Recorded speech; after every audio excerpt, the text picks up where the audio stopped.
I'm married to my husband, George, who happens to be the eldest child in his family. We first met during our college days. Our upbringings were quite different. George grew up in a life of comfort, never having to worry about money or how he would afford his next meal. His parents made sure he had everything he needed, and he never really had to struggle for anything. I, on the other hand, had to fight for every opportunity that came my way. My childhood wasn't easy. I was raised by a single mother who worked tirelessly to keep a roof over our heads after my father walked out on us. Seeing her sacrifice so much for me fueled my determination to never live in financial uncertainty again. Back then, both of us were young, full of dreams, and eager to make something of ourselves. George had always known he would take over his father's multi-million-dollar business one day. While I had my own vision, I wanted to build something from the ground up and create my own success. From the very start of our relationship, I made my priorities clear to George. My career came first. It wasn't just about ambition, it was about survival. I wanted to earn enough money so that I would never have to feel the fear of financial instability again. I needed to succeed, not just for myself, but for my mother as well. She had given up so much for me, and I wanted to be able to give back to her in every way possible. After college, I wasted no time getting to work. I launched my own business, and to my surprise and excitement, it flourished.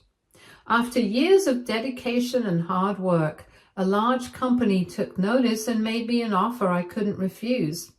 They bought my business for a substantial amount of money, which completely changed my financial situation. With that money, I purchased my first home, a moment that felt surreal considering where I had come from.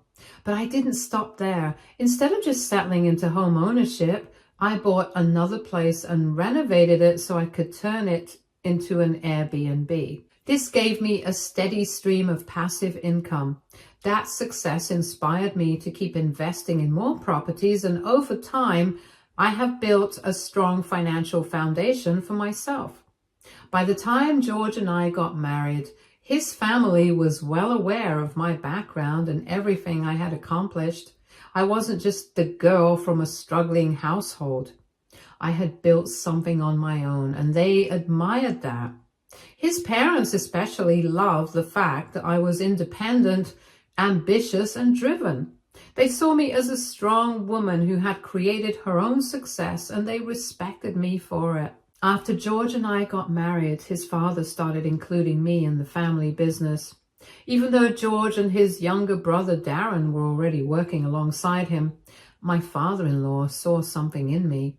He believed that I had the knowledge, instincts, and vision needed to take the business further. He trusted my skills, especially my ability to market and sell products effectively, and he wanted me to play a key role in expanding the company. For the past 8 years, I have poured my heart and soul into this business. I have worked tirelessly, often putting in long hours to help my father-in-law grow the company. My focus was on scaling the business, bringing in more clients, and pushing our products into the global market. If there's one thing I've always been good at, it's selling. I know how to convince people and how to present a product in the best light, and how to close deals. Father-in-law recognized that strength in me, and together we took his company to heights he had never imagined. Of course, George and Darren were also part of this journey, but their roles were different. I don't want to sound harsh, but the truth is neither of them had the natural business instincts that father-in-law did. They were hard workers, no doubt about that, but they lacked the ability to strategize and negotiate. I've seen them struggle to communicate in meetings, getting nervous and fumbling in front of clients. Father-in-law knew this too, which is why he always kept them in roles where they wouldn't have to deal with clients or major business decisions. Instead, their job was to manage the workers, make sure operations ran smoothly, and keep the employees happy so that production never slowed down. It wasn't that they weren't contributing, they were, but their contributions were different. Father-in-law understood that while George and Darren could keep the internal side of the business running, I was the one who could take it forward. And over the years, I did prove him right. Last year, my father-in-law decided that it was time for him to step back from the business. He admitted that he was getting older and more tired, and he no longer had the energy to run things the way he used to. Naturally, everyone assumed that George, as the eldest son, would take over. That was just the expectation. He was the firstborn, so the role of leadership was supposed to be his by default. But father-in-law shocked everyone when he made me vice president instead. He still retained his title as the owner and boss, but he wanted me to be the one actually running the company. He didn't sugarcoat his reasoning either. In his words, I was like the child he never had. And he trusted no one but me to take his company forward.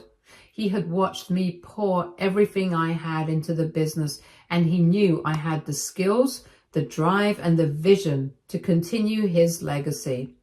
Needless to say, this decision didn't sit well with George or Darren.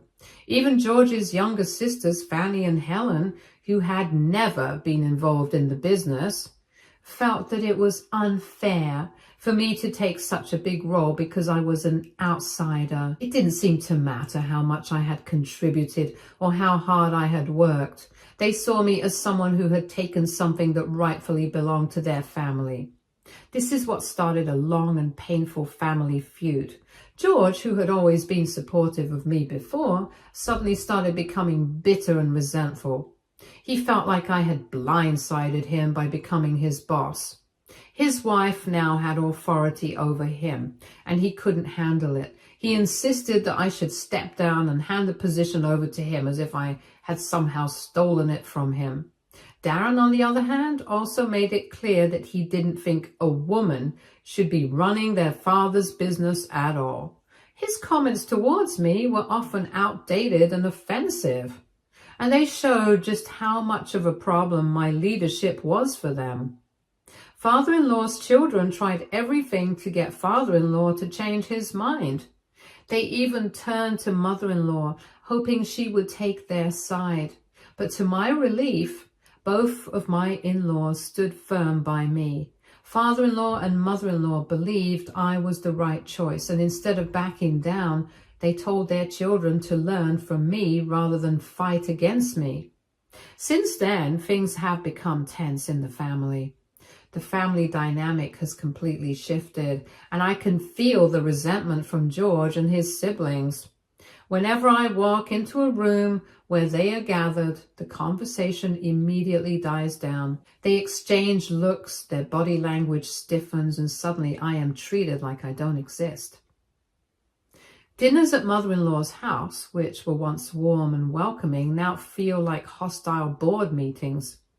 Helen and Fanny will whisper among themselves and then giggle, throwing side glances my way. Darren won't even look at me half the time, and when he does, it's with pure disdain. George, my own husband, barely acknowledges me anymore. If I try to engage in conversation, I get one-word answers, or worse, completely ignored. I've even noticed that they have started excluding me from family gatherings. There have been multiple occasions where I found out, after the fact, that they all got together for brunches, outings, or even short family trips, just the 4 siblings with their partners, and I was never invited. When I would confront George about it, he would just shrug and act like it wasn't a big deal that I wasn't with them. But despite all of it, I've kept my head down and stayed focused. I've put all my energy into making sure father-in-law's decision wasn't in vain. He believed in me, and I refused to let him regret it. The truth is, I know I was the best choice. No one else could have done what I've done for this company, and deep down, I think even they know that. Just 2 weeks ago, my father-in-law passed away unexpectedly. It was a complete shock to all of us. He had a sudden stroke in his sleep, and just like that, he was gone. There were no warnings, no time to prepare, just a heartbreaking reality that he was no longer with us. Our only comfort in all of this was the thought that he likely didn't feel much pain. But even so, losing him so suddenly left a deep hole in our hearts. After the funeral, we all gathered for the reading of his will. Father-in-law had always been a man who planned ahead, so I expected him to have everything in order. What I didn't expect was the bombshell that was about to be dropped. As his lawyer read through the details, we learned that father-in-law had left his personal property to mother-in-law, ensuring she would always have a place to call home. His money was to be divided equally among all his children, which seemed fair. But then came the biggest shock of all. He had transferred his entire family business to me. I couldn't believe what I was hearing. This is a company worth $5 million, a legacy he had built from the ground up. Never in my wildest dreams did I imagine that he would leave all of it to me. As the lawyer continued, father-in-law's reasoning became clear. He had written in his will that he knew if he left the business to any of his children, they would sell it immediately. He had no faith that they would continue running it the way he wanted, so instead he chose me. He trusted that I would not only keep the business going, but would also pass it down to one of the grandkids someday, so that it could remain in the family for generations. I was overwhelmed with emotion. Grateful beyond words, but also deeply touched that father-in-law had believed in me so much. This wasn't just about money or power. This was about trust. He had seen my hard work, my dedication, and my ability to lead, and he knew I was the only one who could truly protect what he had built. However, father-in-law's children did not see it the same way. The moment the lawyer announced that I was the sole owner of the company, chaos erupted. George and Darren lost it. They started yelling at me, at mother-in-law, at the lawyer, basically at anyone who would listen. They called it ridiculous and unfair, insisting that father-in-law had no right to give his business to someone outside of the family. Fanny and Helen jumped in too, claiming that their father must have lost his mind and that he wasn't in a sound state when he made that decision. They refused to believe that father-in-law had done this willingly, convinced that something must have been wrong with him. But the lawyer quickly shut that down. He explained that the will had been written months ago, when father-in-law was still completely healthy and fully aware of his choices. It had been properly signed, sealed, and legally processed. There was no question that father-in-law knew exactly what he was doing. However, everyone still insisted that this wasn't right, turned to me with a serious look and told me that I needed to transfer the company to him and Darren. According to him, they were supposed to be the rightful owners because they were father-in-law's sons. Darren immediately backed him up, telling me that if I did as they said, they would still let me stay in the company. They said I could continue being in the forefront, talking to clients and keeping things running, but that they needed to own the business. I didn't even hesitate. I looked them both in the eye and told them flat out, no. Father-in-law had made his wishes clear. He didn't trust them to run the company, and I wasn't going to go against what he wanted. This wasn't just some random decision. He had thought long and hard about this before putting it in writing. He had chosen me because he knew I was the only one who could keep the business thriving. Mother-in-law agreed with me, and she tried to calm everyone down, telling them that father-in-law had done what he believed was best for the company and for the family's future. But George, Darren, Fanny, and Helen wouldn't hear it. They were beyond furious. The four of them argued non-stop, their voices growing angrier by the minute. They kept insisting that father-in-law had made a mistake, that I had no right to their family's business, and that I was essentially stealing their inheritance. It didn't matter to them how much I had contributed or how hard I had worked. They only saw me as an outsider who had taken something that belonged to them.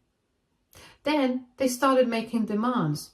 They told me I had two choices. Either I hand the business over to George or Darren, or I sell it and split the money with them so that they could all get their fair share.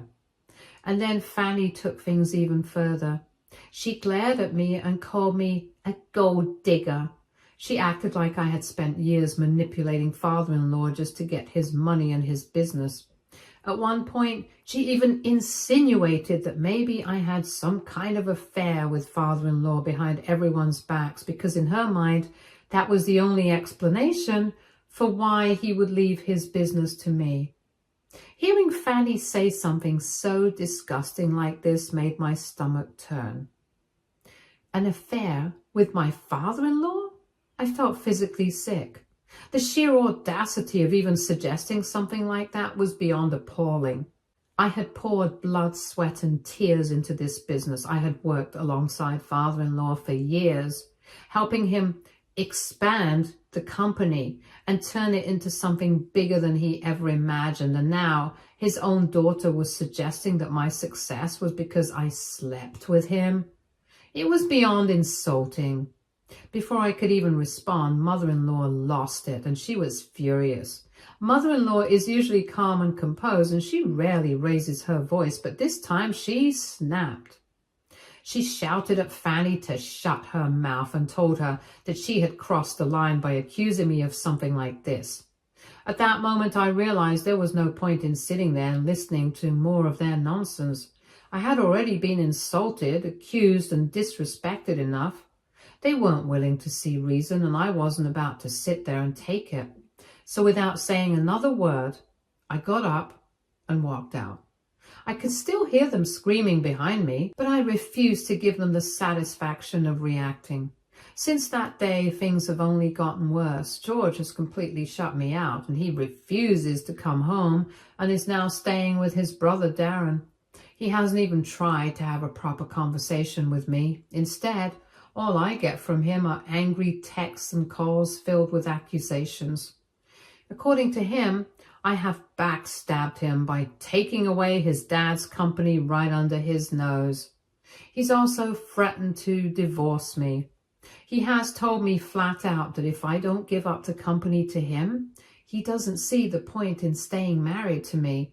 In his eyes, I'm a selfish, arrogant woman who only cares about power and money. He's acting like I somehow made father-in-law come to this decision before he passed away, as if I had any control over what father-in-law chose to do with his own business. George, the man I married, the man I thought was my partner, has suddenly turned into someone I barely recognize. He's so blinded by entitlement and jealousy that he's willing to throw away our entire marriage over this. So Reddit, I would just like to know, AITA here, should I give up the business that I have rightfully inherited after years of putting in hard work? Update 1. Just to clarify a few points. The business was entirely in my father-in-law's name, and when he passed, he legally transferred everything to me. None of his children had any ownership in it before, and they certainly don't now. They keep acting like I stole something from them, but the truth is this was never theirs to begin with. It was father-in-law's decision, his fully thought out, legal and final decision, and I am going to honor it. Now, I'm not going to sell the business. If father-in-law had wanted his company to be sold, he would have left it to one of his children, but he knew they would never appreciate what he built. He knew that if they had control, they would cash out the moment they had the chance, tossing aside everything he worked so hard for. And that's exactly why he chose me. He trusted that I would protect and grow the business, not sell it off for a quick profit. I spent years learning from him, years understanding not just the numbers, but the heart and soul that went into his company. I know exactly what it takes to keep it running and take it to new heights, and I intend to do just that. Father-in-law believed in me, and I am going to make sure his legacy lives on even if he isn't here anymore. As for family, no, George and I don't have any kids. Darren isn't married either, but Fanny has 2 children and Helen is currently pregnant. If any of their kids show genuine interest in the business as they grow up, I would be more than happy to teach them everything I know. If they have the passion and drive to be a part of this, I will gladly bring them into the company and mentor them, just as father-in-law mentored me. This business is not just about money, it's about building something that lasts. And if any of father-in-law's grandkids want to be a part of that future, I will welcome them with open arms. Update 2. It's been a few weeks since my last update. I can't believe I'm even writing this. But here we are. George and the rest of father-in-law's ungrateful children have decided to sue me. Not just one lawsuit, but 4 separate lawsuits. Yes, you read that right. They are literally dragging me to court because they think it's unfair that father-in-law left his business to me and now they all want a piece of it. I am beyond furious. Father-in-law made his wishes crystal clear in a legally binding ironclad will. There was no mistake, no loophole, no uncertainty. He chose me, he trusted me, and now, instead of respecting their own father's decision, they are trying to forcefully take what was never theirs in the first place. And the worst part? I have to spend a ridiculous amount of money hiring an expensive lawyer just to defend something that should already be mine. I shouldn't have to fight for this. I shouldn't have to go through all of this stress just because they can't accept reality. What makes this even more frustrating is that George and Darren still work in the company. They still get their salaries, and I even went out of my way to offer Helen and Fanny a place in the company to teach them, to bring them in, but that still wasn't enough for them. No, instead of working alongside me and helping grow the company their father built, they are attacking me. They're calling me unworthy, acting like I don't deserve this business when I'm the only one who actually put in the work. They believe they deserve more, simply because of their last name. Apparently George has already found a buyer, and now him and the rest of them are determined to take the company back from me just so they can sell it and cash in. I am angry. I'm hurt. And honestly, I'm done trying to make peace with people who would rather destroy their father's legacy than see me succeed. After reading through some of your comments, I completely agree. George is extremely jealous of me. I've been trying to see past it, trying to give him the benefit of the doubt, but the truth is, his actions speak louder than anything else. I wish he was a better man. I wish he was someone who could be proud of my success instead of feeling threatened by it, but clearly he's not. In private, he has admitted to me how he feels emasculated that I am technically his boss. He has told me word for word that as a man, he should be the one leading the family, not me. That right there says everything I need to know. This isn't about fairness. This isn't about what's best for the business. This is about his ego. He can't handle the fact that I'm more successful than him now. He can't handle that his father saw me as the better choice. Instead of supporting me and standing by my side, he has turned against me, his own wife. I spent years building something meaningful, something I'm proud of. I didn't take anything from him. His own father gave me this opportunity because he knew I was the right person for it. And yet, instead of acknowledging my hard work, George sees it as a personal attack on his masculinity. At this point, I have to ask myself, is this the kind of man I really want to be with? Is this the kind of man who deserves me? Because a real partner would never try to tear me down just because he feels insecure about his own place in the world. Update 3. It's been almost 6 months since I last updated. Since so many people have been asking for an update, I can finally share something now that all the legal matters are settled. I won all 4 lawsuits. None of their cases stood a chance against my father-in-law's ironclad will. Even in court, they and their lawyers tried to claim that I had manipulated father-in-law, that I had somehow coerced him into leaving me the business. It was insulting, not just to me, but to father-in-law's memory. He was a sharp, intelligent businessman who knew exactly what he was doing. He wasn't weak-minded. He wasn't confused. He had spent years grooming me to run this company because he saw my talent, my dedication, and my ability to take his legacy to the next level. And thankfully, the judge saw through all of their lies. Despite all the ridiculous claims George and his siblings made, the judge respected father-in-law's decision and ruled in my favor. There was no evidence of wrongdoing on my part because there was no wrongdoing. Father-in-law had made his choice freely, with a sound mind and in accordance with the law.